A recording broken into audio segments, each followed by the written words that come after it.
تورکیا و پاکستان و سعودیە پەیمانی هاوبەشی بەرگری واژۆ دەکەن.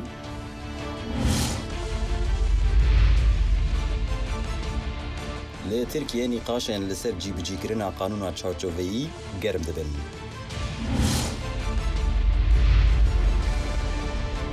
راپۆرتەکان ئاماژە بە ئەگەری ئۆپراسیۆنی زەمینی ئێران لە نزیک سنوورەکانی هەرێمی کوردستان دەکەن.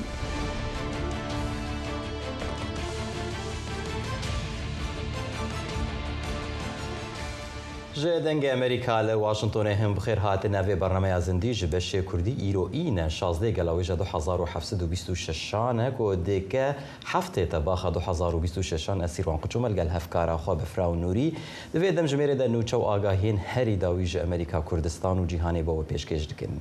لەم بەرنامەیەدا لەگەڵ ئێوە پێداچوونەوە بە گرنگترین هەواڵ و پێشاتە سیاسیەکانی ئەمریکا و ناوچەکە و جیهاندا دەکەین. لەگەڵمان بمێننەوە.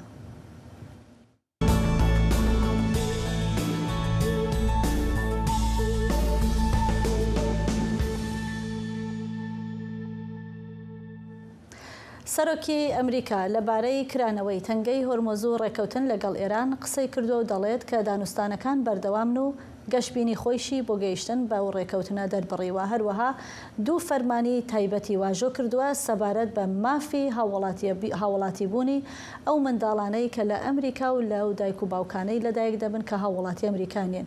بۆ زانیاری زیاتر دەربارەی ئەم مژارانە و هەر بابەتێکی دیکەی نوێ لە کۆشکی سپیەوە دەچینە لای هاوکارمان هیوا سەلام. هیوا ئەمڕۆ زانیاری نوێ چی هەیە لە حکوومەتی ئەمریکا و لە کۆشکی سپیەوە؟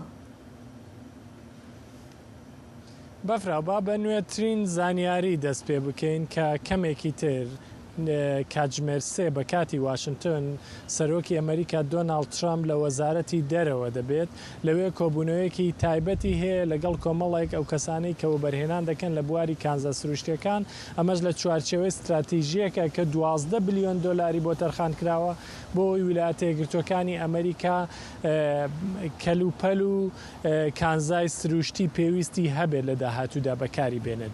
دۆناڵد ترامپ دەربارەی ئێران قسەی کرد گوتی کە گەشتبینە و نزیکن لە ڕێکەوتن و گفتوگۆکانیش بۆ ئەو مەبەستە لەگەڵ ئێران بەردەوامە. هەروەها دەربارەی هەبوون و دەنگۆی کەمبوونەوەی چەک لە ئەمریکا قسەی کرد گوتی لە ئێستادا سوپای ئەمریکا بێسنوور چەکی پێویستی هەیە و هیچ کەمبوونەوەیەک ڕووی نەداوە بەڵام زیادکردنی وەبەرهێنان و کۆمەڵی کارگەی نوێ دروست دەکەن بۆ دروستکردنی چەند موشکێکی نوێ کە ئەو ناوی چەند موشکێکیشی هێنا. لەو بارەیەوە با سەیری راپۆرتێک بکەین سەرەتا. دۆناڵد ترامپ سەرۆکی ئەمریکا شەقامی ئەمریکی دڵنیا دەکاتەوە کە ڕێکەوتن لەگەڵ ئێران زۆر نزیکە و بەم زوانە نرخی سوتەمەنی دەگەڕێتەوە ئاستی پێش جەنگەکە. پێم وایە کە هەموو شتێک باشە. من خۆم لە گفتوگۆکاندام و دەڵێم هەموو شتێک باش دەڕات. لە هەمان کاتدا سەرۆکی ئەمریکا لێدوانی سەبارەت بە ڕێژەی چەکی ئەمریکی و زیادکردن لە وەبەرهێنان داوە. ترامپ دەڵێ ئەمریکا چەکی پێویستی بە زیادەوە هەیە بەڵام هێشتا زیاتریش بەرهەم دەهێنێت. چەند جۆرە چەشێکی زۆر بەهێزمان هەیە و ژمارەیان بێ سنوورە. بۆ هەندێک چەشی دیکە پێویستمان بە زیاترە و کارگەرەکانی بەرهەمهێنانیش بەردەوامن لە دروستکردنی بنکەی نوێ بۆ بەرهەمهێنانی پاتریۆت و توماهۆک و هەموو جۆرە چەکان. ئەم لێدوانانە لە کاتێکدان کە لانی ئێرانیش پشتڕاستی کردووەتەوە کە لەگەڵ وڵاتی عومان گەیشتونە ڕێکەوتنێک و بەم زوانە ئیمزا لەسەر ڕێکەوتنەکە دەکەن کە تایبەت دەبێت بە کردنەوەی گەروی هورمز. بەڵێ سەرۆکی ئەمریکا دۆناڵد ترامپ دوو فەرمانی نوێشی واژۆ کردووە دوێنێ ئێوارە سەبارەت بەو منداڵانەی کە ڕەگەزنامەی ئەمریکی وەردەگرن لەو دایک و باوکانەی کە ئەمریکی نین و لە ناوخۆی ئەمریکا و منداڵانە لەدایک دەبن. باشە هیوا ئەو فەرمانێن کۆ سەرۆک ترامپ ئەمزەکردنە یان سب یان چنە ینی بەلکیش بۆ بینەرێن مە هەنێک ژوان گرنگیا وێ هەبن. بەڵێ سیروان دوو فەرمانن. فەرمانی یەکەم تایبەتە بە ئەو منداڵانەی کە دایک و باوکیان کارمەندی باڵیۆزخانەکانن، کارمەندی کونسڵخانەکانن، بەڵام ئەمریکی نین. هەروەها ئەو منداڵانەی کە دایک و باوکیان یەکێکیان لە کاروباری تیرۆریستیەوە یان لە کاروباری ساختە تێوەگلاون، ئیدر ئەو منداڵانە مافی ئەوەیان نامینێ کە ڕەگەزنامەی ئەمریکی وەرگرن ئەگەر لە ناخۆی ئەمریکاش لەدایک بن. بابەتێکی دووەم فەرمانی دووەم تایبەتە بە کە ئەوەی پێی دەڵێن گەشتی لەدایک بوون. کۆمەڵی خەڵک لەبەرەوەی هەر کەسێک هەر منداڵێک لە ناو خاکی ئەمریکا لەدایک بێت پێشتر ڕەگەزنامەی ئەمریکی پێدەدرا، ئیتر کۆمەڵێک لە خەڵکی وڵاتان ئەمەیان وەکو هەلوەرگرت بوو کاتێک دووگیان دەبوون دایکەکە گەشتی بۆ ئەمریکا دەکرد بۆەوەی منداڵەکان ڕەگەزنامەی ئەمریکی وەربگرن. لەمە دوا ڕێوشوێنەکانی ڤیزا تەواو تونند و تۆڵ دەکرێن بۆ ئەوەی ئەو کەسانە نەتوانن داخلی ئەمریکا بن و بەم شێوەیە فێڵ و لە سیستەمی ئەمریکی بکەن و بتوانن ڕەگەزنامەی ئەمریکی وەربگرن. بەڵێ هیوا سەلام، پایمنەری دەنگی ئەمریکا بۆ کۆشکی سپی، سپاس بۆ ئەم راپۆرتە. بەڵێ هەر گرێدای ئیرانی سەرۆکی ئەمریکی دۆناڵد ترامپ دەبێژە ئەو باوەڕ دەکە ئالۆزیان لەگەڵ ڕێژیما تەهرانێ دەمەکە گەلێکی نێزیکدا بەداوی دەبن و تەهران نکارە بۆ دەمەکە درێژ بڤی شێوەی بەردەوام بکە. لەبەر چاوگرتنە ڕابردوویە وی وڵاتی هەر ڕێکەفتنەکە ئەگەری لەگەڵ ئیرانی پێویستی بە سیستەمەکە بەهێز و چاودێری و ژیانش بۆ چاودێری و پشتڕاستکردنێ هەیە. دە هەمان دەمێدا قبولکردنە مەرجێن ڕێکەفتنەکە دەکارە باندۆرێ لەسەر دەسەڵات و ڕەواتیا سیاسی یا کۆمەڕە ئەسلامی بکە. هەفکارێمە ئارێش ساڵح بێتر ئاگاهیان دەوێ راپۆرتێدا دەدا. دۆناڵد ترامپ سەرۆکی ئەمریکا سەبارەت بە بەردەوامبوونی ململانیە لەگەڵ کۆماری ئیسلامی دەڵێت پێی وایە ئەم دۆخە زۆر زوو کۆتایی دێت و ئێران چی دیکە تواناییەوەی نییە کە ئەم دۆخە بەردەوام بکات. زۆر بەم زوانە ئەو ڕۆژانە دەبینین بە پەشبەستن بە هەموو ئەو شتانێک کە دەیبینم و ئاگام لیانە شەڕەکە کۆتایی دێت. پێشم وایە زۆر بەم زوانە کۆتایی دێت. پێم وانییە بتوانن زۆر زیاتر بڕۆن. بەڵێ پێشتر هیچ شتێکی لەم جۆرە ڕووی نەداوە. بەڵام کۆتایی هێنانی ململانیە بە مانای دروستبوونی متمانە لە نێوان واشنگتن و تاران نییە. ڕابردووی کۆماری ئیسلامی لە پەیوەندی بە بەرنامەی ناوەکی چالاکی هەرێمیەکان و جێبەجێکردنی بەڵێنە نێودوڵەتیەکان وای کردووە واشنگتن هەر ڕێکەوتنێکی داهاتوو نەک لەسەر بنەمای متمانە بەڵکو لەسەر بنەمای پشکنین و پشتڕاستکردنەوەی ورد دابمەزرێنێت.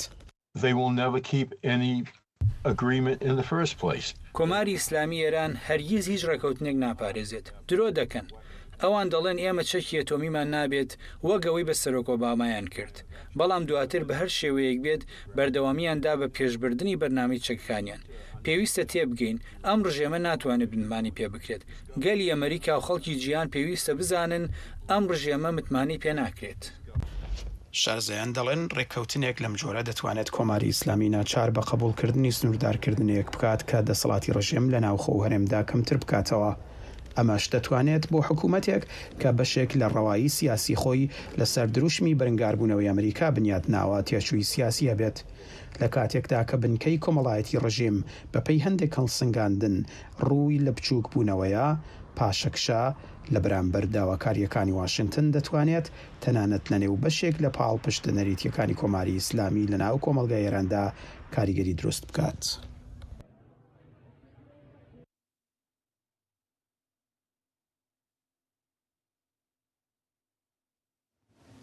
بەڵێ ڕۆژێن داویدا راپۆرت دەرکەتنە کۆ دەبێژن دەبە ئیرانێ ئۆپەراسیۆنەکە بەژاهی لە نێزیک سینۆرێ لەگەڵ هەریما کوردستانە عراقی پێک بینە. ئیران دەبێژە ئەرتێشاوی 15 ئۆپەراسیۆنین لەشکری لە پارێزگەهێن هەولێر و سلێمانیە کرنە. پارتیên کوردên ڕۆژهەڵاتیی بەشێکی vان راپۆرتان پشتڕاست دکن لێ هەمان دەمێدا دەبێژن یێندن دە چارچەوەیە پرۆپاگەندا ڕژیما ئیرانێدایە. پەیامنێر هونەر ئەحمەد بێتر ئاگاهیان دەوێ راپۆرتێدا دەدا. لە ماوەی چەند ڕۆژی ڕابردوو لێدوانی جیاواز لەسەر ئەگەری ئەنجامدانی ئۆپەراسیۆنی زەمینی لەلایەن ڕژێمی ئێرانەوە لە ناوچە سنووریەکانی هەرێمی کوردستان بڵاو کرایەوە. ڕژێمی ئێرانیش بە فەرمی ڕایگەیاند کە 14 چالاکی سەربازیان لە هەولێر و سلێمانی ئەنجام داوە. حزبەکانی ڕۆژهەڵات بەشێک لەو هەواڵانە پشتڕاست دەکەنەوە و بەشێکی دیکەشی بە شەڕی میدیایی ئێران ناو دەبن. من بەدڵنیەوە ئەرز دەکەم کە ڕژیم ئەو دەسەڵاتینێک کە بێ لێرە لە ناو هەرێمدا ئۆپراسیۆن ئەنجامدا یا کەس بکوژێ، بەڵام هەمیشە چۆن دڕنەوەی کە بە قەولی کورد کوتی بە فرتوفێڵ بە بەکارهێنانی کەسانی سوز عنسوور توانیوێتی هێندێک ترۆڕ بکات کە بە دڵنیایەوە هەر لە سەریشی بەردەوام دەبێ. حکوومەتی هەرێمی کوردستان و حکوومەتی فیدراڵی جەخت لە پاراستنی سەروەری خاکەکەیان دەکەنەوە، بەردەوامیش داوا دەکەن کێشەکان بە ڕێگای دیپلۆماسی و گفتوگۆ چارەسەر بکرێ. بەڵام حیزبەکانی ڕۆژهەڵات دەڵێن ڕژێمی ئێران هیچ دەرگایەکی بۆ گفتوگۆ نەهێشتووەتەوە، نمونەی تیرۆرەکانیش زۆرن. لەگەڵ ئێرانە گفتوگۆیەک نییە، هەر لە پەیوەندی بە تیرۆرە ڕێبەرانی کوردی لەسەر مێزی گفتوگۆ و دیالۆگیش تیرۆر کردووە. دەنا میلەتی کورد بەگشتی بزوتنەوەیکی شەرخواز نییە، بزوتنەوەیکی ڕزگاری خوازیە داوای حەقی خۆی دەکات و ئەوەی کە کورد دەستی داوەتە چەک لەبەر ئەوە بووە ئەوان بە ئاگر و بە ئاسن وەڵامی داخوازیەکانی ئێمەیان داوەتەوە. حزبەکان وەک خۆیان دەڵێن کەوتونەتە نێوان ئا و ئاگر، لەلایەک ئێران بە موشک و درۆن دەستیان لێ ناپارێزێ و لە هەر جێگایەکیش بۆی بڕەخسێت تیرۆریان دەکات، لەلایەکی دیکەش لەبەر بارودۆخی هەرێمی کوردستان ناتوانن هەنگاوی جددی بنێن. حکوومەتی هەرێمی کوردستان بە دام و دەستگا ئەمنی و دیپلۆماسیەکانەوە ئەرچی سیاسی ئەوانە کە پەیوەندیان هەیە وەک هەرێمێک لەگەڵ کۆماری ئیسلامی ئێران ڕێکاری یاسایی و دیپلۆماسی بۆ هەر فشارێکی نالازم لەسەر باشووری کوردستان و هێزە سیاسەکانی کوردستانی ئێران بگرنە بەر. سەرباری ئەوەی کە زۆربەی حزبەکانی ڕۆژهەڵات لە باشووری کوردستانن، بەڵام بەهۆی نزیکی ناوچەکە لە ئێرانەوە هەمیشە شوێنێکی مەترسیدار و نائارام بووە بۆ ئەم حیزبانە. لە ماوەی ڕابردووشدا دەیان کردەوەی تیرۆر بەرامبەر بە سەرکردە و ئەندامانیان ئەنجام دراوە. هونەر ئەحمەد بۆ دەنگی ئەمریکا، هەولێر. بەرپرسانی ئەمریکا و هەندێک لە راپۆرتەکان باس لە ئەگەری گەیشتن بە ڕێکەوتنی نێوان واشنگتۆن و تاران دەکەن بۆ کۆتایی هێنان بە ململانەکان و گەڕانەوەی سەقامگیری بۆ ناوچەکە و کردنەوەی تەواوەتی تەنگەی هۆرموز. دانەڵد ترامپ باسی لە پێشکەوتنی دانوستانەکان و ئەگەری کردنەوەی تەواوی تەنگەی هۆرمۆز کردووە، بەڵام ئەم ڕێکەوتنە تا چەند نزیکە لە واقع و ئاستەنگەکانی بەردەمی چین. لەگەڵ دکتۆر رامین مەفاخری مامۆستای زانکۆ لە بریتانیا قسە دەکەین لەسەر ئەم پرسە. سڵاو ڕێزەم کاک رامین، بە لە بەرچاوگرتنی لێدوانی بەرپرسانی ئەمریکا و ئاماژەکانی ئێستش ئەگەری گەیشتن بەم ڕێکەوتنە چۆن هەڵدەسەنگێنن ئێوە؟ سەرەتا ڕێز و سڵام هەیە لە بینەران و بیسترانی بەنامەکەتانە. بڕوای من ئەبێ لە دوو ڕوانگەوەی مەسەلەکە بکەین. یەکێک ئەوەیە کە ئایا مەمەندی سەرەکی لە دروستبوون و هەڵگیرتنی ئەو شەڕە چی بووە؟ ئایا کردنەوەی تەنگ بۆ جۆرێکە ئاماژێکی لە کۆمپیۆتەر سەرەتا کراوە بوو، یان ئەوەی کە تەنانەت ئەو جۆرێکە زۆرتر باسەکرێت لە لای شتیکارەکان و هەروەها دنیای مەجازیە ئامانجی سەرەکی کۆڕینی ڕژیم بووە. بڕوای من نەک ئامانج واقعکردنەوەی گەرۆی هۆرمۆز یا دروستبوونی تەواوکردنەوەی ئەو تەنگەیە کە خۆی کراوە بووی سەرەتا، نەک پلانی کۆڕینی ڕژیم. بەڵام پلانی سەرەکی لاوازکردنی ئێران بە تایبەتی کۆماری ئیسلامی کە ڕژیمی حاکمی ئێران ئێستن، بەڵام بەگشتی لاوازکردنی ئێران لە درێژخایەنایە و بە تایبەتی ناوبردنی مەسەلەی ناوەکیەکەی مەسەلەی موتەکی و بە تایبەت مەسەلەی سیاسەتی ناوچەی. ئەمە لەم چوارچێوە ئێمە توانین باسی ئەم شەڕە بکەینەوە. ئەگەر لەم چوارچێوە سەری بکەین سێ ئامانجی سەرەکی شەڕەکە من وازانی ناوخۆی ئێرانە یەکی ناوچەیە هەیە و یەکی داهەستی نێودەوڵەتیە هەیە. ناوچەی ناوخۆی ئێرانە ئەگەر باسی بکەین ئامانجی سەرەکی لەم شەڕە لەواقع داوازکردنی ئێران لە چوارچێوەی ئیستراتیژی ناوچەی ئیسرائیل ئێنجا سیاسەتی نێودەوڵەتی ئەمریکایە. بۆیە ئەگەر سەیری ئێستا وەزیران بکەین زۆر لاوازترە لە پێش شەڕەکە کۆماری ئیسلامی شەڕعەتی نەبوو ئێستا ناڕزایەتی خەڵکی زۆرتری هەڵداوە لەباری ئابوووریەوە بەڕاستی سەختگی زۆری لەسرە گەمارۆ دراوە ئیزۆلە کراوە یعنی لە حەوشیە ئێستا ئەسینەوەڵەتیە لە ناوخۆی ڕژیمەکە شەڕی گەورە کەوتوسزم حاکمیەت بەشی ڕێبەرانی چه نظامی چه سیاسی نەماوە بازم لەبارەدۆخی زۆر خراپدایە باشە بەڵێ فەرمونون بەردەوام بن لە ئاستی ناوچەیە ئاستی ناوچێژا بە بڕوای من داوازبوونی ئێران بۆسە هۆی گۆڕینی باڵانسی هێزە نەوەستەکە ئێستا زیاتر باڵانسی هێز بەرەو ئیسرائیل گەڕێتەوە و تورکیە بێتە جێگیری ئێران لە ناوچەکە ئەگەر سیرکەین دوو نمونە بۆتان دێنمەوەکە دەواقع بیسەرمێنێ قسەیە تەواوی ئەمڕۆی مەکەیە لە نێوان عەرەبستان پاکستان و تورکیە دەواقع پێشتر ئەو هەبوو لە نێوان عەرەبستان و پاکستاندا بەڵام تورکیە هاتن ئەو تاوە نیشان بە ئێران نەبوو یا لە تورکی هەڕەشتە ئێران نەبوو نییە ئەوەیە هاتووی داگیرسانی شەڕەکە لە ناو خاکی تورکیە تمانە پاکستان کاک دکتۆر هەر ئەم ڕۆژ بۆ پشڕاستکردنەوەی قسەکانی بەڕێزت لە بەردەوامی قسەکانی بەڕێستانە هەر ئەم ڕۆژ وەزیری جەنگی ئەمریکا پێتێکسێت بابەتێکی بەناونیشانی ئەوەی کە ترامپ جەنگی ئێرانی بردووەتەوە بڵاو کردبووە لەسەر پلاتفۆرمی خۆی بابەتەکە هەروەها باسی لە گۆڕانی هاوسەنگی هێز لە ڕۆژهەڵاتی ناوەڕاست کردبوو. بەڕای ئێوە گرنگترین بەڵگەت چییە کە پشگیری لە ئەم قسانەی ئەو شیکەرەوە دەکات کە وەزیری جەنگی ئەمریکا قسەکانی بڵاو کردبووە؟ بە بڕوای من بۆ مخولێت بردنەوە یابراوەی شڕاتی نابێت لە کورتایە فێری مەسەلە بکەیت هەروەکە ئاماژەم پێدا سەرێکی مێشکایەنە بەردەوامە بێت و ئەگەر تەمانێت باسی تەواوەتێکە بە بڕوای من هەمووی مۆقەتیە و ئەتوانم ناوی لە کات سندنیە کڕینە بەڵام بێگومان بێژەی ئەبێت یا ئەگەر بگاینە بوو ئەوەی ئەمریکا داوایشتا بە ئێرانی ئەگەر دیارە بە بڕوای من دۆڕاوی سەرەکی شەڕەکە سەرەتەوانم خەڵکی ئێرانە نوونی ڕژیمی کۆماری ئیسلامیە بەڵام ئەمریکا دەگەر ئێمە سێریکەین دوارە بەەوە تەوەقع سێری پێکە زنهێز یا سوپرپاوەرێک هەمتەناو شەڕەکەەوە کە تەوەقع کرا چەند هەفتەیەکە هۆڕانکاری جدی لە ڕژیمی ئێرانە بکاریات ڕژیمەکە بە تەواوەتی بگۆڕێت یا ئێران یەکسەر ناو بێت ئەگەر وان سێری مەزبوطین بەڵێ ئەوە توانین بڵین ئەمریکا شتێناوە بەڵام بیسان نەگەڕێن ئایا ئامانجی سەرەکی شەڕەکە ڕژیمی گۆڕینی ڕژیم دەتارانە بووە بە بڕوای من نەخێر ئادام وانە بێتوانین هۆکاری سەرەکی شەڕەکەی بووە کە بەشی تێگەڕێتەوە بۆ بەشەوەندیەکانی ئیسرائیل لە ناوچەکە بۆ بەشی تێگەڕێتەوە بۆ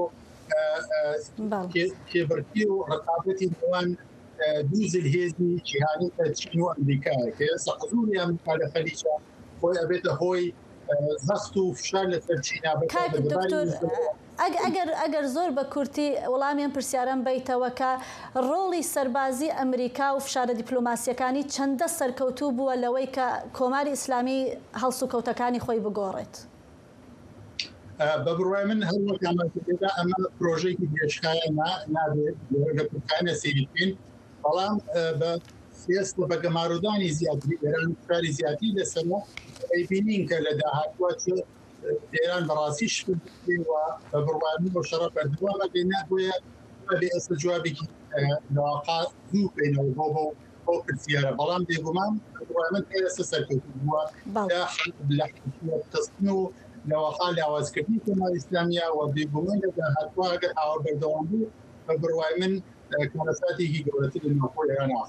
بەڵێ دکتۆر ڕامین مەفاخەری مامۆستای پەیوەندی نێودەوڵەتیەکان لە زانکۆی بریتانیا سپاس بۆ بەشداری لەم گفتوگۆیەدا. سپاس بۆ جێنابێت. کۆمپانیا نیشتیمانی یا نەفتەیە ئابودەبی ڕاگەهاند کۆ زیانەکە مەزن ji ber êrişên Îranê gihiştine karmendên wê. Kampanyayê di daxuyaniyekê de roja îniyê got ku 15 keştiyên wê yên neftê li tengava Hormuzê rastî êrişên Îranê hatine. Kampanya îmaratî her wiha ragihand ku ji destpêka şer yan operasyonên leşkerî yên Amerîka û İsraîlê li dijî Îranê ve karmendekî wan hatiye kuştin û 20 kesên din jî birîndar bûne.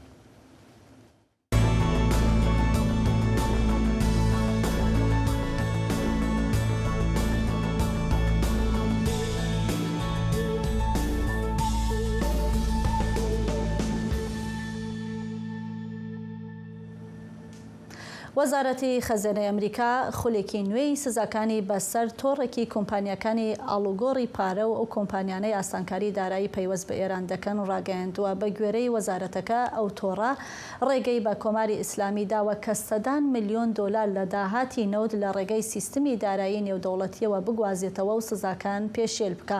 حکوومەتی ئەمریکا ڕایشیگایان ئەم کارە لە چوارچێوەی سیاسەتی زۆرترین گوشار بە ئامانجی بڕینی ئەو سەرچاوە دارایانەی ئێران دەکەن بۆ چالاکیەکانی لە ناوچەکە و پاڵپشتیکردنی بریکارەکانی و پەرەپێدانی توانە سەربازیەکانی. وەزارەتی خەزانە هەروەها جەختی لەوە کردوێتەوە کە ئەمریکا بەردەوام دەبێت لە کارکردن لەگەڵ هاوبەشە نێودەوڵەتیەکان بۆ ڕێگریکردن لە ڕێگاکانی خۆدزینەوە لە سزاکان.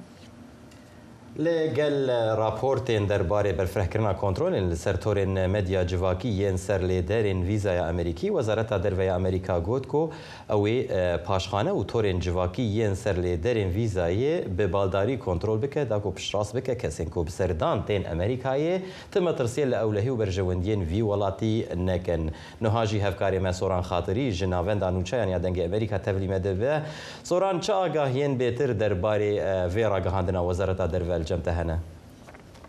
بەڵێ بەرپرسێکی وەزارەتی دەرەوەی ئەمریکا بە ئاماژەدان بە قسەکانی مارکۆ ڕوبیۆ وەزیری دەرەوەی ئەمریکا کە وتبووی ڤیزا ئەمتیازێکە نەکماف ڕۆژی پێنجشەمبە بە دەنگی ئەمریکای ڕاگەیاند کە بەڕێوەبەرایەتی سەرۆک ترامپ بە پاراستنی بەرزترین پێوەرەکانی ئاسایشی نیشتمانی و هەروە ئاسایشی گشتی لە پرۆسەی دەرکردنی ڤیزادا بەرگری لە ئەمریکا و هاوڵاتیانی ئەمریکا دەکات.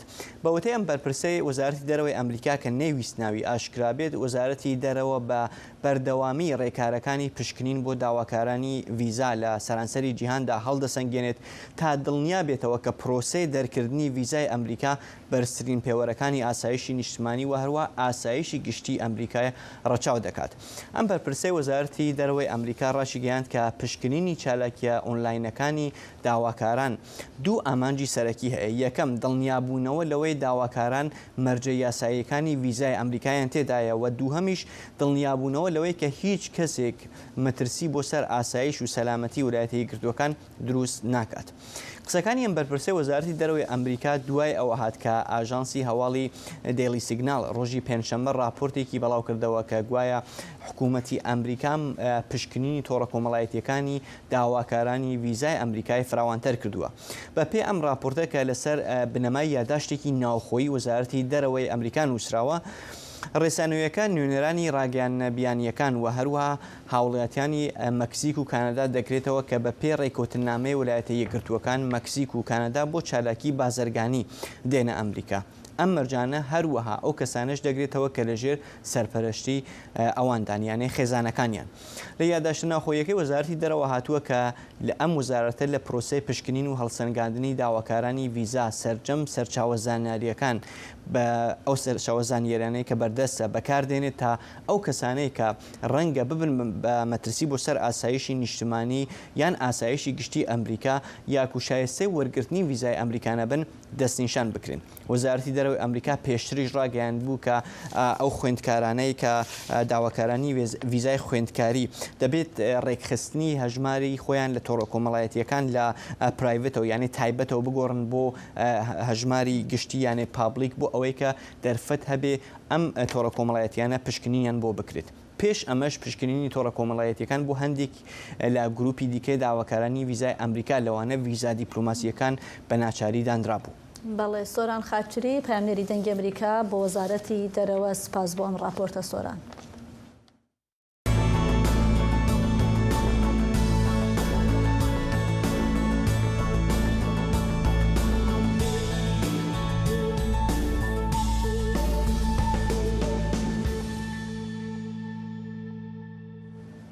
لە دوای ڕۆژی کاری ئەنجومەنی سینات پێش دەستپێکردنی پشووی هاوین پرۆژە یاسایی سەپاندنی سزای زیاتر بەسەر رووسیا کە ئامانجی فشارخستنە سەر مۆسکۆیە بۆ کۆتایهێنان بە جەنگ لە ئوکرانیا پەسەند کرا. پرۆژە یاساکە هەندێک لە سزاکانی پەیوەست بە ئێرانیش درێژ دەکاتەوە. بۆ زانیاری زیاتر لەسەر ئەم بابەتە و کارنامەی ئەمڕۆی سینات مەریوان حەمە پەیامنێری دەنگی ئەمریکا لە کۆنگرس لەگەڵمانە. مەریوان، پرۆژە یاسایی سەپاندنی سزا بەسەر رووسیا و ئێران پەسەند کرا. قۆناغی داهاتوو چییە؟ بەڵێ ئەم پرۆژه یاسایە زیاتر لە ساڵێکە کاری لەسەر دەکرێت و پاش کۆچی دوایی سیناتۆر لیندزی گراهام هەوڵەکان چڕ کرانەوە بۆ پەسەندکردنی ئەو لەگەڵ سیناتۆرێکی دری دیموکراتدا کاریان لەسەر ئەم پرۆژه یاسایە دەکرد. سیناتۆرەکان دەڵێن کە یاساکە نەک هەرفشاری زیاتر دەخاتە سەر مۆسکۆ بەڵکو ئەو وڵاتانەشی کە نەوت و گازی رووسیا دەکڕن فشاریان دەخاتە سەر. با تەماشای ئەو راپۆرتە بکەین کە بۆم ئامادەکردبوون.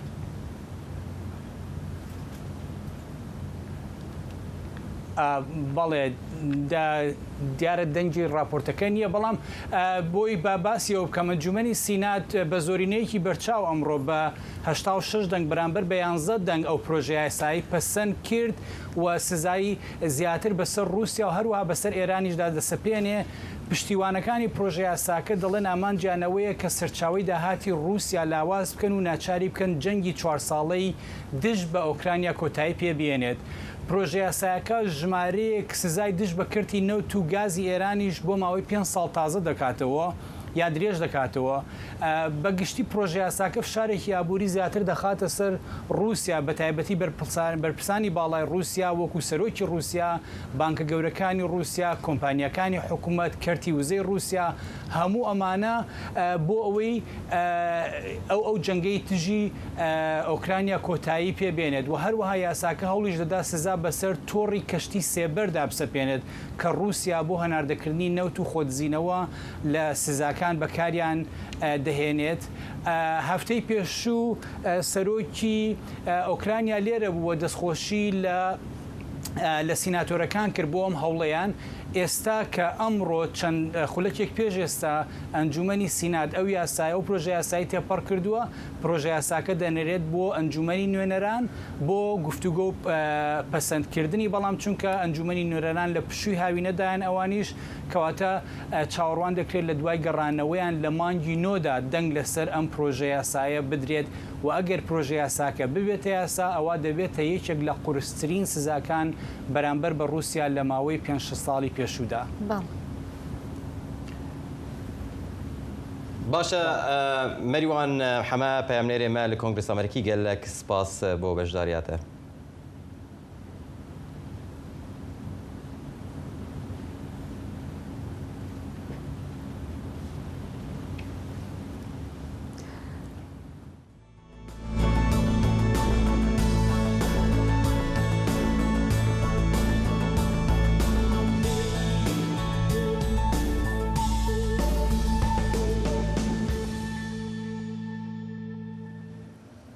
لە ساڵانی ڕابردوودا زیادبوونی کۆچبەران بۆ شارەکان لە هەرێمی کوردستان سەرنجی پسپۆڕان و ئەکادمیکەکانی بۆ لای خۆی ڕاکێشاوە. هەندێک نیگەرانن لەوەی کە درێژەدان بەم ڕۆتە کاریگەری لەسەر پێکاتەی دموکرافی بەشێک لە شارە کوردیەکان لە داهاتوودا هەبێ. هاوکات ڕەخنەگرانیان بۆ چوونە جەخلەوە دەکەنەوە کە هاووڵاتیانی عێراق مافی خۆیانە بە پێی یاسا لە هەر شوێنێکی ئەو وڵاتەدا بتوانن بژین و مۆڵک بکڕن. پێکەوە راپۆرتێکی سنوور کەریم لەم بارەیە دەبینین.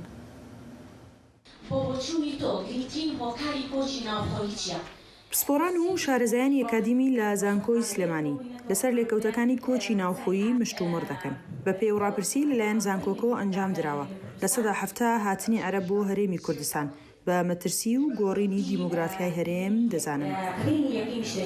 داتاکان ئەوەی ئەمڕۆ ئێمە گوێمان لێ بوو مەترسیدارە و ئەگەر بێت و بەزوی لە ڕووی یاسایی و ڕێک نەخرێ ئێمە ناتوانین ڕێگری لە کۆچ بکەین، ئەوە بابەتێکە و حەق و مافێکە، بەڵام ئەتوانین لە ڕێگەی یاساوە ڕێگایەکی بۆ دابنرێ بۆ ئەوەی کە نەبێتە مەترسی. دوو سەرچاوە هەیە کە ئامارەکانی نیشتەجێبوونی عەرەب لە شارە کوردیەکان لە حاڵەتی یاسایی دەرچووە و کڕینی هەزاران یەکەی نیشتەجێبوون وای کردووە لەلایەن ناوەندە پەیوەندیدارەکانەوە کاری بە پەلەی بۆ بکرێت. ئاوارە و پەنابەر سڵاوێکی کردن. کاریگەری ئاوارە چ پەنابەر هەیە لەسەر هەرێمی کوردستانە؟ بەڵێ لەبەر لە 1970 ئەم پەنابەر بێ یا ئاوارە بێت لە ناو گەڕەکەکانە دەژین. بۆ ئەم قەبارەی خێزانەشم بەراورد بۆ کردی ئەمانە ڕاستەخۆ کاریگەری بێ لەگەڵ دراوسەکەی لەگەڵ گەڕەکەکەی گەڕەکی وایە لە سلێمانی هەر هەمووی عەرەبە هەر بە عەرەبی جوابێنەوە.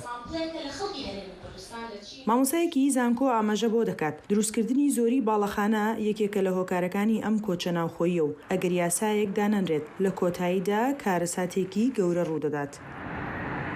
بەپێی مادەی 23 دەستوری عراق هاوڵاتی عراق ئازادە لە شوێنی شەجێ بێت بەڵام لە هەمان مادەدا قیودی خستۆتە سەر ئەڵێ بە مەرجێک ئەمە نابێت بێتە مای گۆڕین دیموگرافیای دانیشتوان لێ شاوێکی گەورەی تری ئاواری عەرب ڕۆکاتە هەرێمی کورسان مڵک لەسەر خۆیان تاپۆکەن بە دڵنیاییەوە ئەمە تعریبێکە لەبەر خاتری بەژەوەندی هەندێکەوە بەرهێنەر کە شقەکانیان بفرۆشێ کار ئاسانی بۆکەن. دەستی کوردی خۆشمانی پێ. ڕێبوار خاوەنی نووسینگەیەکی کڕین و بەکرێدانی خانووە. ئەو دەڵێت ڕۆژانە زیاد لە 20 هاوڵاتی عەرب بۆ دەستکەوتنی خانوو سەردانی دەکەن. لە گەڕەکەکەی ئەودا هاوڵاتیانی عەرب نزیکەی لە 16 دانیشتوان پێک دەهێنن. لەم گەڕەکە بڵێ بۆ نمونە ئەمە سەری 6 ساڵ ماڵە. بەلایکەمە بۆ 150 ماڵی عەربی تیایە. ڕۆژانە لەوانێ بڵێم ئەگەر خانووی کرێمان لابێت لەوانە لە دە خانوو بین بە عەرب کە بۆ بکرێ. بەڵام نییە خانووەکان دەستناگە عەرب بە ڕۆژانە بەردەوامێن بۆ لامان. لە 195 حەزەکە بێ بە عەرب نەیە بە کورد. چونکم لەبەر عەربەکە موچەکەی هەیە لە بەغاوە گەریشیش نەکە موچەکەی هەیە لە بەغاوە ئەینێرن بۆی و دانیشۆ لێرە هەم کرێەکەی لێدا هەم خۆشی مرتاحە لێرانە. بەپێی مادەی 23 دەستوری عێراق هاوڵاتیانی عێراق بە کوردیشەوە ئازادن لە هەر شارێکی عێراق نیشتەجێبن بەپێی کۆتا سەرژمێری عێراقیش نزیکەی 1 ملیۆن کورد دانیشتووی بەغدادن. سنوور کەریم دەنگی ئەمریکا سلێمانی. کۆمپانیا داناگاز دەبێژە و حکوومەت هەرێما کوردستانی ژمەها چلەیە 2026 و دەربارەی ڕێکەفتنا وێ کۆمپانیە یا فرۆتنا گازێ لەگەل وەزارەتە ئەلکتریکێ یا عێراقی ئاگادارە. داخویانیا کۆمپانیە دەمێکێ دەتێ و ئەڤ ڕێکەفتن بالێ دەربارەی هەفکاریە ئەنێرژیە لە ناڤەرە هەولێر و بەغدایدا دکشینە. نەهاژی هەفکارێ مە دیار جەمال یانجی پەیامنێر دیار جەمال ji herêma Kurdistanê bimariya diyar dem baş kêşe çi ye û sedemên wê vedgerin çi?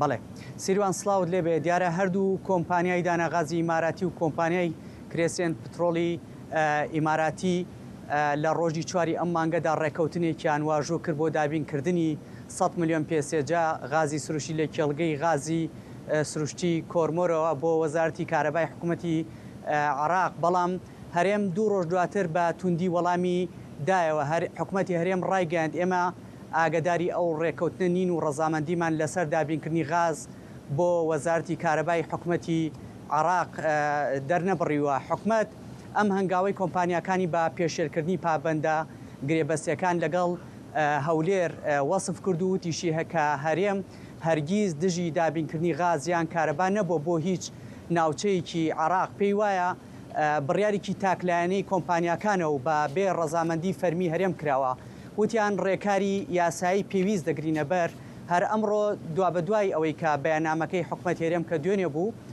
هەر ئەمڕۆ کۆمپانیەکانی داناغاز و نەوتی هیلال وەڵامی تۆمەتەکانی حکوومەتی هەرێمی کورسانیاندایەوە سەبارەت بە ڕەوانەکردنی غازی کۆرمۆر بۆ کەرکووک و وتیان حکوومەتی هەرێم لە ڕێکەوتنی فرۆشتنی غاز بە وەزارەتی کارەبای عراق ئاگدارە و ئەم هەنگاوەش پێویستی بە هیچ ڕەزامەندیکی زیادە نەبووە.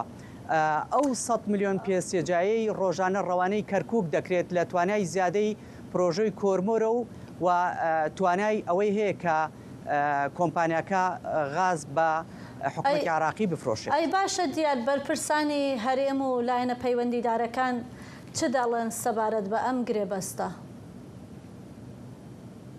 بەڵێ من ئەمڕۆ پەیوەندیم کرد بە هەریەک لە بڵین بە پێشەوە هەورامانی وتەبێژی حکوومەتی هەرێمی کوردستان بەڵام دیارە پەیوەندیەکە بەردەست نەبوو دواتر پەیوەندیم کرد بە ژمارێک پەرلەمانتار لە نێوان ئەوانەدا پەیوەندیم کرد بە کاوە عەلی ئەندامی پەرلەمانی کوردستان ئەو بەدەنگی ئەمریکای ڕاگەیاند حکوومەت نەشارەزایی لە داڕەشتنی گرێبەستە نێودەوڵەتەکاندایە هەر بۆیە حکوومەت نەک تەنها بارێکی دارایی گەورەی کەوتۆتە سەر بەڵکو لە ڕێکەوتنی بڵێن سی ئاوی 2017دا ئیمتیازی یاسایی و بازرگانی زۆریشی بە کۆمپانیەکان بەخشیوە.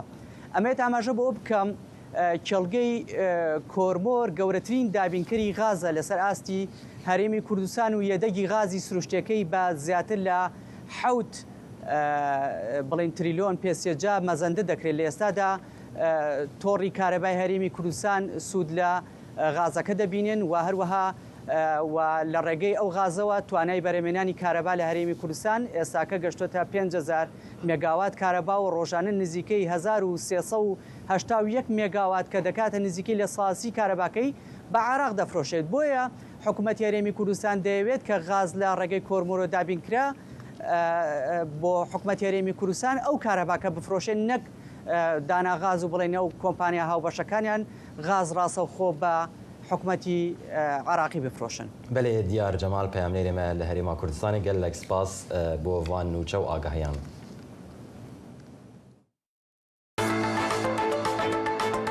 بڕیارە گەورەکان لە واشنگتۆن دەدرێن.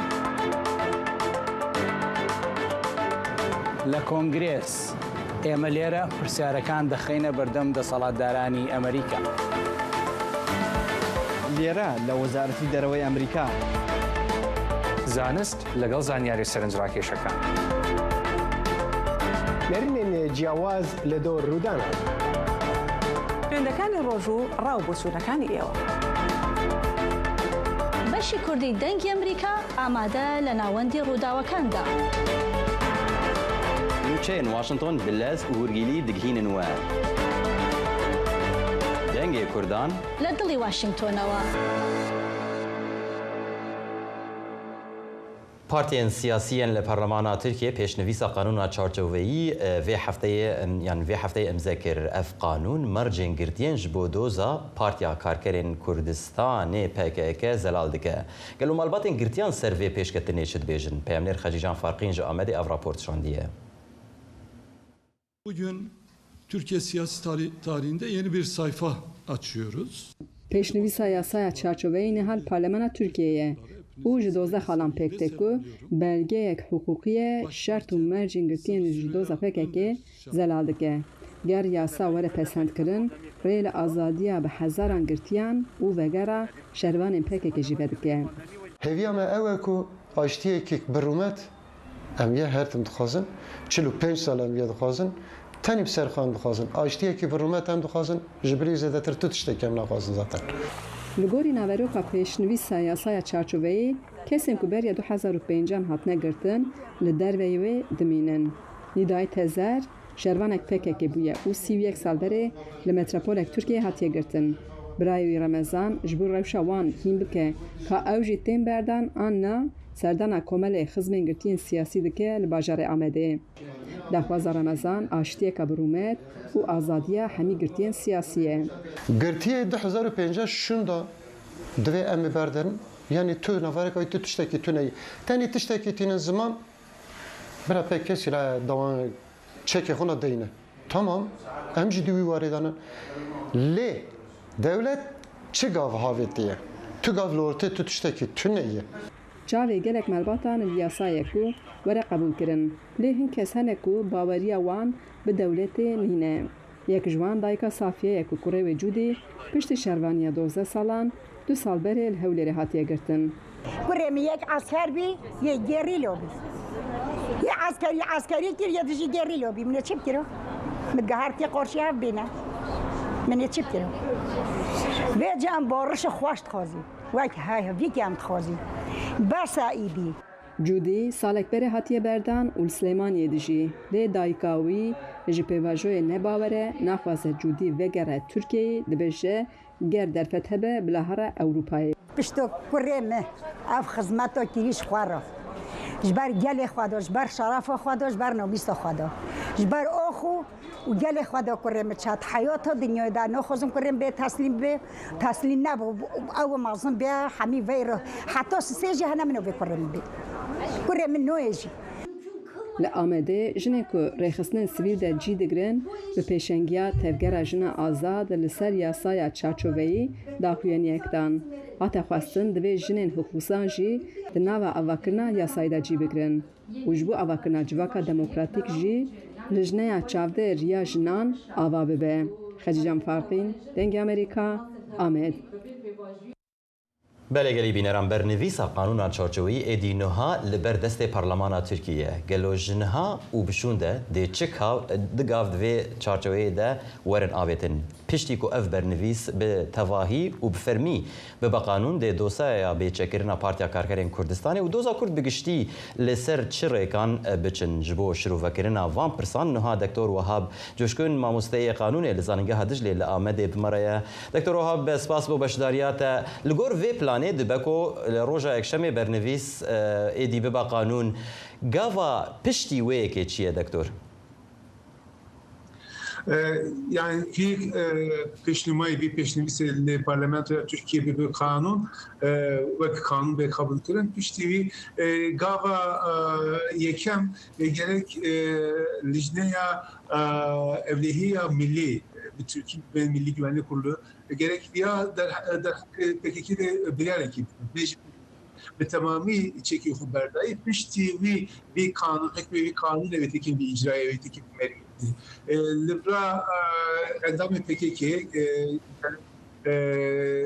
اوکاوی کاداوی کره هاتی گرتن اندام PKK کارن جدی قانونی استفاده بکن دو حب استثناء عندي بقانون ده 2005 ده کسی 2005 ده جزا گرتن و با جزا وان سر محبت و محبت هاتی گرانکری اوش به قانون استفاده نکن او دوزا وان دوزی کسی دوزی وان هر سر کشتنه اوش به قانون استفاده نکن این دوی دوزا PKK ده genek arka dozayı perdamını ki genek dozayı khediyayı ve hakiki diğer hati hidayetin ev iştik dibi kanunide karın istifade mümkün müracaat ki mümkün senledane ki şu senledane ji evet hakimanda bir kanun tekebi meriyeti gava ikem evi dibi kanunide tişteki balki şeyi gereken bir ajibinin zaman dibi kanunide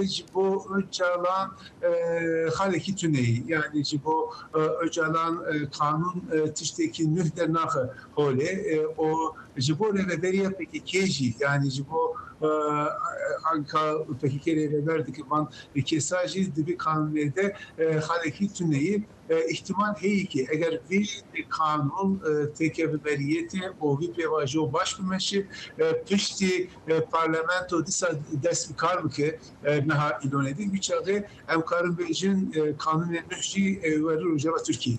بله دکتور گلک کس دپرسن چما دوازده خالین وی برنویسه تنه د چارچوبه لشکری او لکاری دبون چما بحثا پرسا کرد تیده نهاته کرن گلو برسوا ویکی او گوی قانون دخوناغا بیده بحثا وانتشتان بکه یان چما نهاتی کرن حطانها Yani vakta bir proseyi despekir bir proseyi bu preskiri kalkır çaresel bikin despekir bir proseyi Armancayı yeken o amkarı meşin Armancayı teni çekberdayın PKK bu. Ankara devlet bir kanun bir vajoyu da var mimariki çekliydi ve beri her çeşitli evi çekberdayın piştiği preskiri kalkır der hakikaten çok antiçi daha fazlanın van daha fazla ve de kadar siyasetleri üçağı evci biliyorsun o selvi emkarı üçağı münakaşa iki bir kez biraz gerek merak psikolojik akort bir de ali begredes psikolojik akort iki ali çeke bir kanun ihtimal heyki bir psikolojik çekçi holeraki leberle aletini psikolojik akort hem ali kanuni esası hem ali kanuni yasayı gerek daha fazla kurtar hem gerek daha fazla acı ve bersiba xo bibinin. Mesela Kurtufaz'ın zamanı xod hem kari devleti de hem de perverdeyi de bir karını Kurtufaz'ın bir dehremede hikidini hezdar bibin Kurtufaz'ın mesela emvalati ki nüh bir tarih keren vana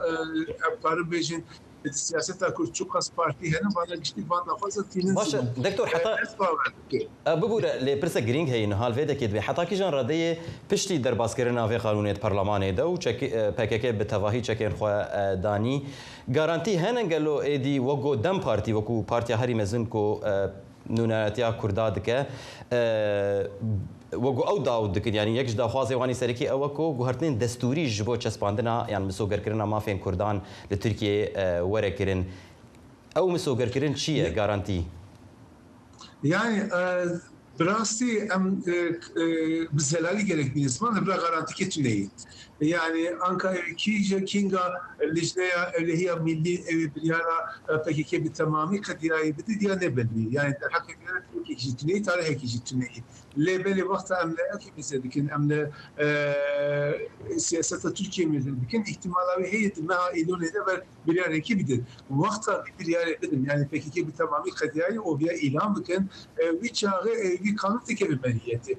Bir işeç mahadeci ev ki bir pevajo kadim bir mesela çekacı hole rabı lebede van da hazetine di siyaseti de çekiyor. Yani libra tene Dem Partici van da fazla nay zaman parti dinleyici van da fazla zaman lebeli van da fazla siyasette Türkiye'de çava bersbahun bile çava cibirli veya der hak ya da garanti ki tüneyem gerek veya zelali bir zaman.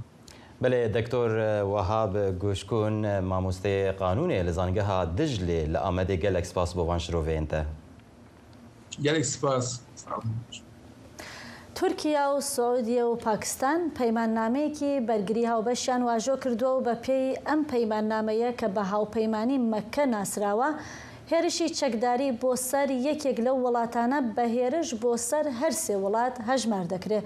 ئەم ڕێکەوتنە سێ زلهێزی گەورەی ناوچەیی لە ڕۆژهەڵاتی ناوەڕاز لە یەکتر نزیک کردووەتەوە. هاوکارم ئۆزلەم یاساگ لەگەڵمانە بۆ ئەوەی زانیاری زیاترمان لەمڕۆ بداتێ. ئۆزلەم بەخێراتی خاڵە سەرەکیەکانی ئەم پەیماننامەیە چین و بۆ لە ئەم کاتەیە ئەم ڕێکەوتنە دەکرێت. بفرا بلگیا تامیا فرمیا پیمانه و جمارا خالنوی هین نهاتنه اشکره کرن لداخویانی انجی ترکیه عربستان سعودی و پاکستان ده خالن سرکه دست نشان دکن. یک هر ایرشک چکتاری دیجی یک وان سی ولاتان اوی وک ایرشا her siyan bevditin. Em hemen zamanı da xala pencan ya peymana NATO'ya da dibinin. Lehin na yezaninda ki drevşa erişekedeki alikariya leşkeri evde mudes pek vere yanına. Ya dünya sevelat şidi bejinku be peymane ve duvarın perverde u rehanenin hev beş leşkeri parvekrina istihbarate u pişe saziya berivaniye de projeyin hev beş verin kırın o hevkari xurt bakın. Hevdem dici terörizmeci evi hevkariye bakın. Peyman endamtiya NATO'ya ya Türkiye'ye nagoherine befralı gor praniya pisporan sedema imza kırına ve peymane zede buna aloziyen lehreme yen evlehiyene hervaha şeri İran'e erişin Hüsiyan l'Arabistana Suudi u gefen l'serregehin enerjiye nişandane ku bi taybet riyad dohaze de vare evlehiye de xwe بپارێزە هەنێک هەفکارên xwezêdeke û tenê li ser Amerîkayê nebe. Tehran jî dibêje ku divê evlehiya kendavê ji aliyê welatên herêmê ve û bê destwerdana hêzên derveyî pêk were. Parlamenterekî İranê piştî imzakirina peymanê got ku ev peyman ew evlehiya Erebistana Suudî mîsoger neke di şûnê de Riyad divê politikayên xwe biguherîne. Lê ev peyman li ser bingeha peywendiyên leşkerî yên berê yên sê welatan hatiye avakirin û hevkariya heye dixe çerçoveyek fermî befra. باشە وزدەم ینی ئەv پەیمانەهان چاوە دکارە ژنوڤە ئەولەکاریە هەرێمی ساز بکە لی خالا سەرەکی ئەوە کۆ خەڵاتە بەحثێ بەحثکردن ئەوە ئەیریشا لەسەر یەک وڵاتی ژوان هەرسێ وڵاتە ئەیریشە لەسەر هەرسێ وڵاتان گەل و ئەv یەک bi NATOyê ve tê şibahandin gelek kes dibêjin dibek û ev bibe NATOya Müslmanan.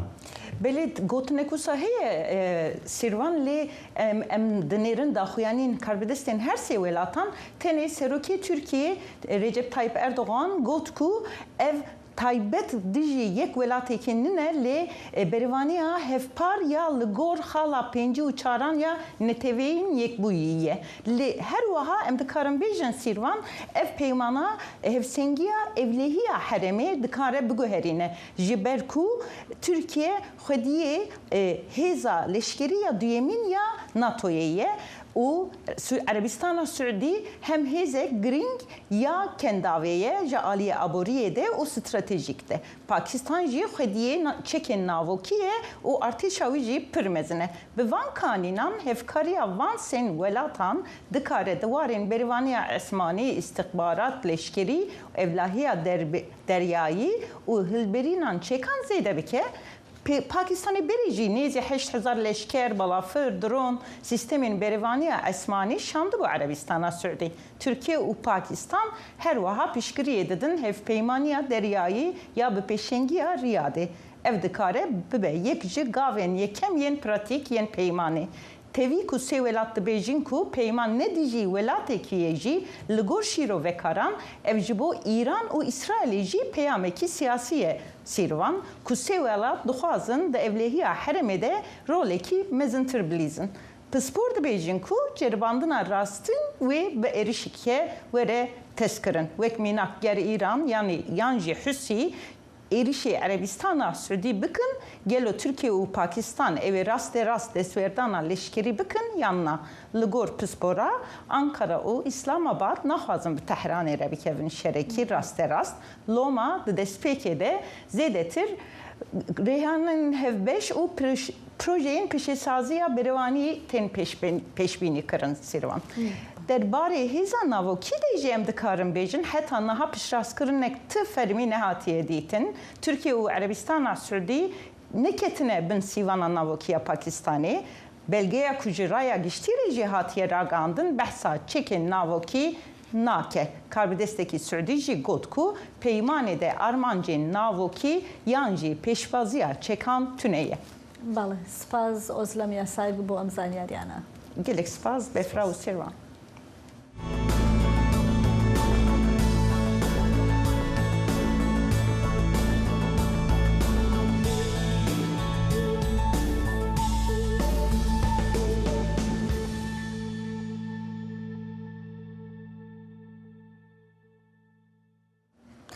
لە قامیشلۆ ژمارەیەک لە دانیشتوانی شارەکە نیگەرانی خۆیان لە دووکەڵ و بۆنی ناخۆش دەربڕیوە کە لە کارگایەکی تازە دامەزراوی ئەو ناوچەیە سەرچاوە دەگرێت. دانیشتوان دەڵێن پیسبوونەکە کاریگەری لەسەر ژیانی ڕۆژانەیان هەیە.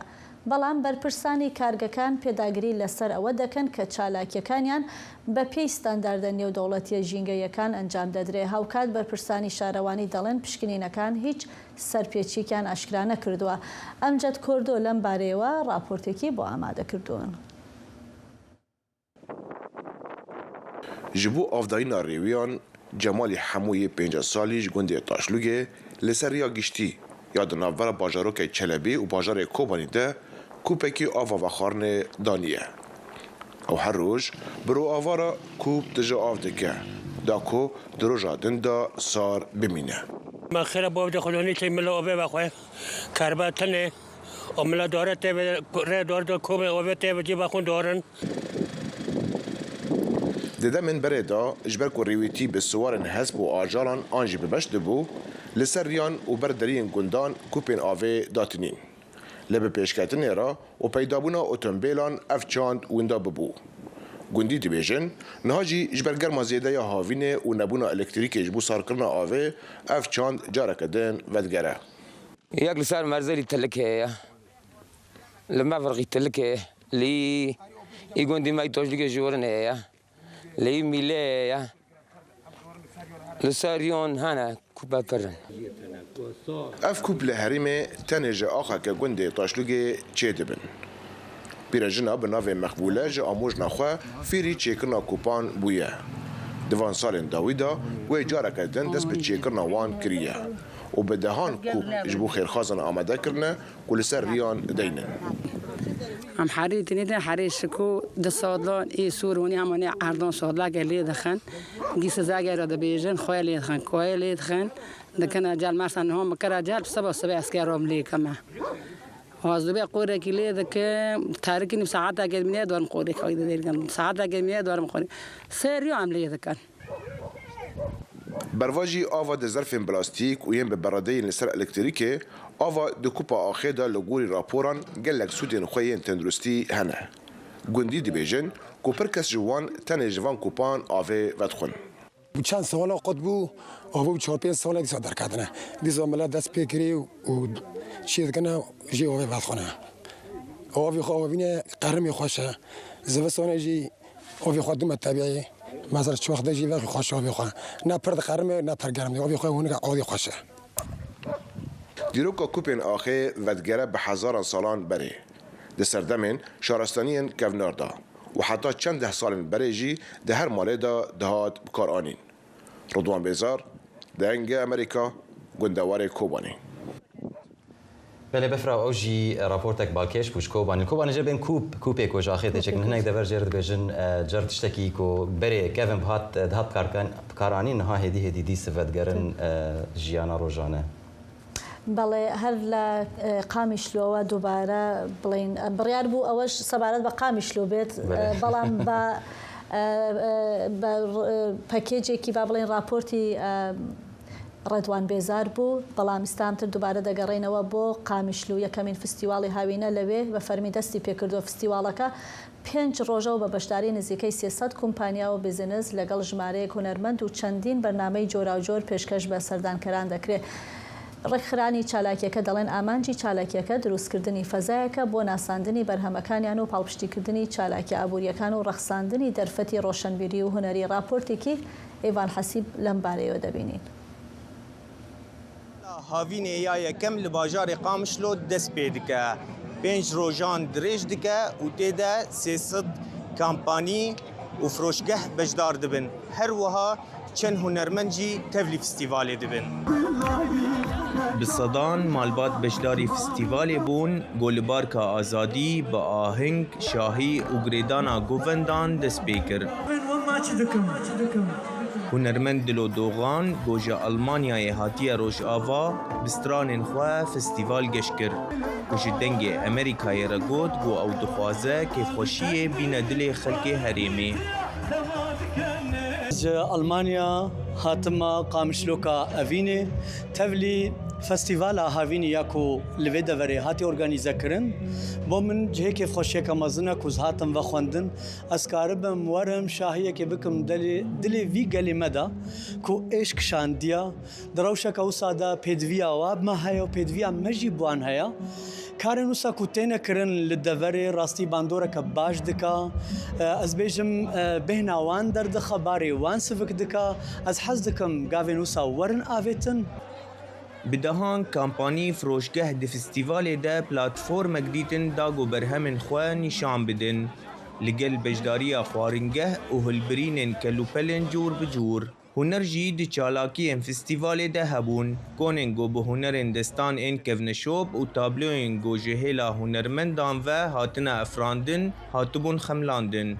Ez beşê karê desta stevlî vê merecanê bûme karê me desta bêtirî wêna tiştê jinê ne ekswaratên sincîrên bazinên cizdanên çantene kemberên yani tiştin ku jinê bede û bikê xweşik bike. اقبالا خلقي سرفات اشترى سيجي قالك هي انه شعب تشتي كيفن تكيفن اقبالا وبيتر هي يعني وك في مهرجاني درفتك دا ما امجي وك بيجي كاري خو في مهرجاني تارخينن فستیوال به بجداری که برفره آمیوانان روزانه چالاکیین خو بردوام دکه گونه تنه بنشتجهم باجار قامشلو و سینوردار ما پشتی سالن جی شرط و مرجن اولهیه ین آلوز لدوره او بوجه کی گرم جبو و جاندنا شاهیان و هفدیتنه دنافبرا مالبات و هوالانده. ji Başûrê Kurdistanê bi serdan li gel malbata xwezda ketime Rojava bajarê xwe Qamişlo. Li vê derê min gelek hevalên xwe dîtin, min gelek dostên xwe dîtin. Bû cihê dilxweşiyekê bo min jî. Heta beriya 6 meham dihatin Rojava û wed'a li Rojava tevlî hev bû, rewş xerab bû. Çalakiyên wisa bi vî rengî dilrehetiyekê dike nava milletê Rojava da û cihê dilxweşiyê ye yani هاتنا با هنرمندان هاتنا با کمپانیا نمایش و بو برهمین و بو کلوپلین و يعني دلخوشی که نوا حرمرو بکیده. دهاوینا 2026 ده افجارا یکمه گود 15 سال شر و روشک اولهی آلوز ده لباجار قامش رو 3 فستیوال هاتن لدار خستن. خلکی رو هیوی دکن گوروژن پیش ده ببن دمن اولهی آرامی و پیشکتنه و دریه کشبو شاهیه کماینده گودستن خواه جنفشن پیش روژه را ودکه. ایوان حسیب دنگ امریکا قامشتو. بەڵێ بینەرانی عزیز شانزەی گەلاوێژی 2726 کوردی تا بەرنامەیەکی تر هەر شاد و بەختەوەر بن. سلااو و ڕێز.